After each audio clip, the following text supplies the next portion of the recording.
The key to the double is to hit your opponent below his rib cage, which knocks him off his center of gravity. Wrapping your arms around his legs prevents him from regaining it. Your forward momentum, coupled with the upward thrust of your hips, gets your opponent airborne. Driving him to the mat can yield over 3,000 pounds of injury-producing force. That's like dropping a 20-pound bag of cement off a 9-foot ladder onto someone's chest. The key to the sprawl is sliding your legs backward, while leaning in and locking your hips at the same time. This forces your opponent's center of mass beyond its stability zone. Coupled with the downward thrust of your forearms, he's now supporting your entire upper body with the back of his neck and head, which leaves him face down on the mat, vulnerable to any number of attacks. The power of this move comes from the spin. Like the wrecking ball at the end of a demolition crane, the power is generated by the rotation of the body. In conjunction with the snap of the knee, the foot achieves a velocity of nearly 30 miles per hour. When the heel connects with the solar plexus, it transfers 1,400 pounds of force, enough to damage internal organs and fracture multiple ribs. It gets its power from the pressure exerted by your legs. The first leg imparts pressure to the carotid artery. The second leg, working in conjunction with your arms, optimizes that pressure, transforming you into a human vice grip. If your opponent doesn't tap out, he'll pass out. Much longer and permanent brain damage can ensue. Is a combination of two levers. While your legs push up on your opponent's neck, your arms apply downward pressure to his trapped wrist. The opposing forces turn the elbow into an ad hoc fulcrum point. The armbar can result in a complete destruction of the elbow's articulating structures.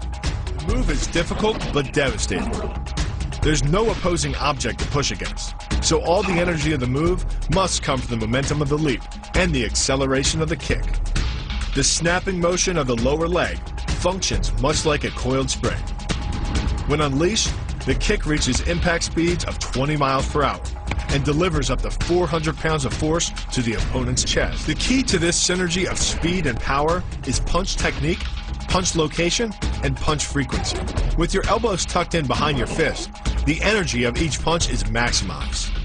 And because the punch is delivered to your opponent's core along a center line, the more directly that force is transmitted to his body. The effect is similar to that of continually slamming a battering ram against a door. No matter how strong, it can only sustain so many blows before it collapses. This kick is all about speed. The further the foot travels, the greater its acceleration, and the more dangerous a weapon it becomes. Powered by the muscles of the hip flexor and the quadriceps, by the time your foot reaches your opponent's throat, it's traveling nearly 40 miles per hour. That type of speed yields over 1,000 pounds of force, enough to puncture the Adam's apple and crush your windpipe.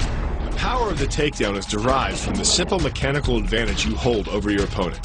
By wrapping up his striking leg at the upper thigh, you've placed your opponent in what's called conditional stability. If he remains stationary, he could technically maintain his balance indefinitely. But by driving him backward and initiating a sweep of his other leg, you've added two destabilizing factors, and the loose center of gravity simply cannot hold. By grabbing the wrist, you provide hundreds of pounds of additional leverage. This reduces your opponent's ground weight by half and allows you to more easily knock your opponent off balance. The rotation of the hips then amplifies the power of the leg sweep. Coupled with the wrist grip, you are in complete control of your opponent's body. Leaning back slightly and driving the knee up utilizes the full power of the thigh, and the foot accelerates up to 16 miles an hour in just 1/4 of a second. That's twice the acceleration speed of a Porsche. Coupled with the rotation of the hips, the kick can impart 450 pounds of force upon impact with the ribs. When executed perfectly, it's a motion similar to cracking a 2x4 with a sledgehammer. The calf crush works because of the ankle lock. Working in conjunction with your leg, it serves as a sort of high torque pinch point, imparting hundreds of pounds of force on the tibia and fibula. The tibia and fibula are some of the strongest bones of the human body, but creating this pinch point allows you to deliver enough force to easily break them, which leaves your opponent with two choices: tap out and admit defeat, or risk permanently losing the use of your leg. The key to the scissors takedown can be found in the move's name.